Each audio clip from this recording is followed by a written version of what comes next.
Revoice Podcast Network. The mic is ours.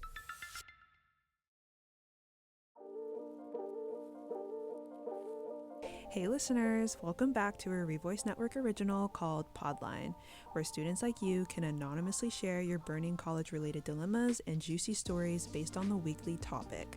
I'm your host, Kayla. And I'm Erica. And we're both students attending VCU, so think of us as the big sisters you never knew you needed, who have been through it all and can give it to you straight. Now, you may be asking, where can I go to submit for the next episode? Well, stay tuned to find out towards the end of the show.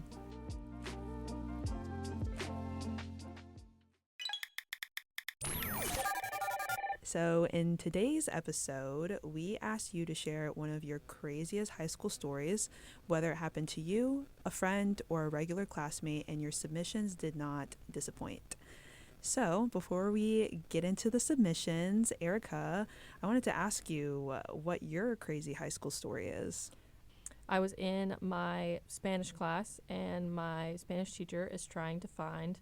There's this song that teaches you the capitals of South America. She goes on Google and already off to a rough start. Let's just say she clicks on the wrong link and we see a lot of pop-ups of pornographic material. It was so funny, but also like, I don't know, my Spanish teacher really, she just didn't care. Or maybe not didn't care. She was just like, oh, wrong link. Like, girl, no, you showed porn to a bunch of minors. Oh my God. But, well, that was in high school, but it was middle school. But I feel like it was really setting off. I mean, no, that's still really crazy. Yeah.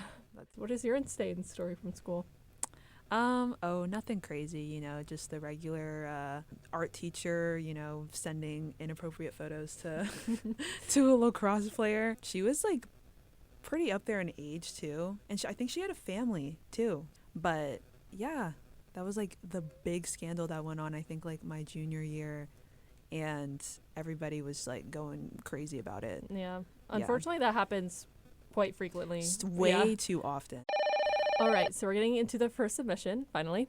So one time in my junior year, a kid named Bob thought it would be funny to put 100 milligram edible in his friend's lunch that day. Okay, it's really starting off interesting. His friend Gary ate this without knowing these edibles were in his food and threw up in his Spanish class. As he was walking out of class, he blacked out in the hallway. And had to be walked to the nurse's office when Gary finally told her that his friend had laced his food. The principal and the police were notified immediately, and the school was put on lockdown. Now, at the time of the lockdown, I was in my physics class with Bob. The assistant principal came to our class and pulled him out, but did not have him bring his stuff. They brought him back, and about 20 minutes later, we could hear an officer's radio going on and off and footsteps coming down the hallway. With this in mind, Bob grabs the kid who sat in front of him, his backpack, and stuffed a Ziploc bag filled with weed. The cop came to our door and took Bob. 5 minutes later, the cop came back for the kid who had the weed in his backpack, Larry.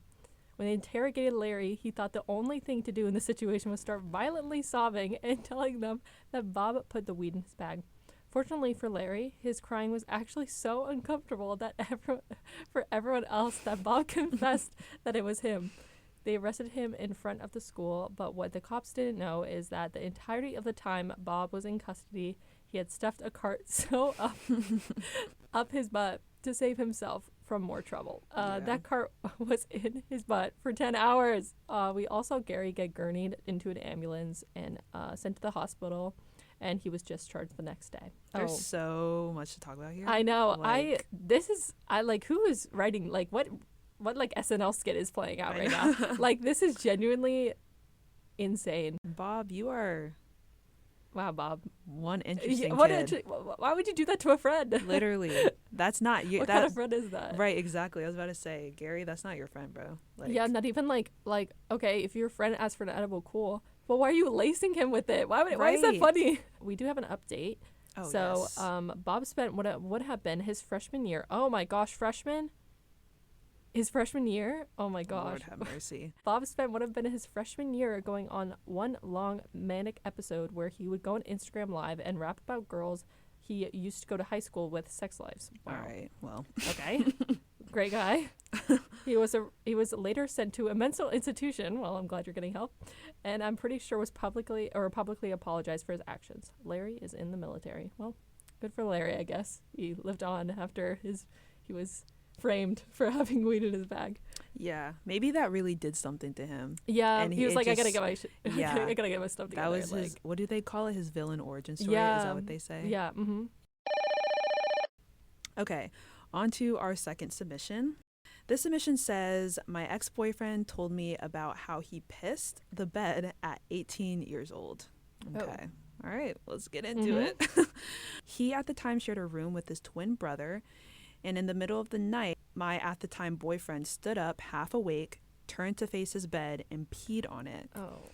Now, since he was embarrassed for peeing on his bed, he didn't take the sheets off and just sleep on the floor or sofa like a normal person. He slept in the piss all night. Oh my That's not even the worst part. His mom did his laundry at the time, and he didn't want to tell her he pissed the bed. So he slept in those sheets for the next week and a half. We broke up a month later. While the pissing / sleeping in the same bed wasn't the reason, it was definitely a contribution for sure. Oh, for sure. Yeah. He also came to school the next morning without showering because he didn't have enough time. At your grown age of 18, how are you doing all of that? Your mom's still doing your laundry? See, that's what I was gonna say. Like, I feel like that's the craziest thing to me. I'm definitely glad this relationship is not continuing in that case. Oh yeah, because I would be gosh. really questioning you as the girlfriend or like the partner. Like I'd be questioning like you're still gonna be with this man. Cause the way it just gets worse and worse. Like, yeah, bro, get up, use your legs, and go to the do your wash, bro. Like, right. why do you gotta wait for your mom to do it? Your poor Yeah. mom too. She probably didn't even know. No, you need a bath after that. You need to like deep chemical clean. spray down. Yes, Yeah. with some bath salts and bath salts. like that's just so nasty. A week and a half is disgusting. I'm so sorry. Horrible. That is so like, ugh, that's so nasty. Well, good luck. Good on you, girl, for not staying with him. Because good on you. We I'm don't glad need that was just a high school phase. Yes. All right. So our next submission.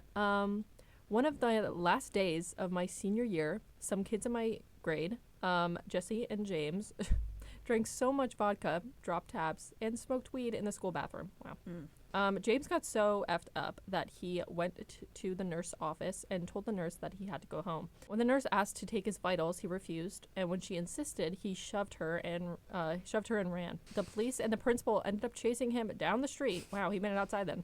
And tackled to the ground. He got put in the back of a cop car and arrested. All the while, the whole grade was outside for T-shirt day. Jesse was able to walk for graduation, but James was expelled, I think. Well, it definitely makes sense that he was expelled. I don't know how Jesse got out of it, but... Yeah, I'm just like, wow. Vodka, tabs, and weed, all in the school bag. Like, you can... Like if that's you're something that you do post-grad. Like, why are you doing it, like, days before you're about to graduate? Like, you were so close. Oh, yeah, that's so Last stupid. days of my senior That year. is so dumb. Like, really? And also, if you really wanted to do it that bad, not saying that it's a good idea to do all three of those, especially at the same time, but why would you do it at school? Like, wait till you get school. At home. What is it? Like, what is it? Like 8 a.m. and you're, like, popping tabs? Like, I don't know Absolutely about that. not. Like, just go. Just don't wait till it's, like... Yeah, wait till it's 6 p.m. Like, why are you going to do at it? home. Yeah, why are you going to do it on a random Tuesday? But whatever. All right, Whatever. so the update is James got kicked out of his university and got rejected from the Army. Makes sense. Yeah. He has been arrested again since then and spends his days spewing homophobic claims on his Instagram stories. Well, oh, wow, that's so cute. That's really great. Yeah. Well, let's just say that if we kind of saw it coming. There's a bit of foreshadowing in his high school days, maybe. Yeah. I mean, I'm sure at least one thing that he could say is that he is probably remembered at that school for getting tackled. I mean, someone remembered it. They wrote it in. So sure. it definitely had to be iconic. It was definitely memorable. Well, listeners, it looks like we are out of time, but don't worry, we'll be back next week to give even more advice. Next episode's topic will be work horror stories. If you have any drama with coworkers, the register got robbed while you were on the clock, or you just want to rant about how much you hate your job, we would love to hear it. If you like this episode, don't forget to rate, review, and download the show, and check out our other Revoice Network originals, Common Talk and Bad Attitude. Follow the Revoice Network on Instagram @Revoice Network and submit a response for future episodes. Follow us at Podline_Revoice, where our Share the Dilemmas Google form lives. Once again, I'm your host, Kayla. And I'm Erica. Thanks for listening. See you next week. See you next week.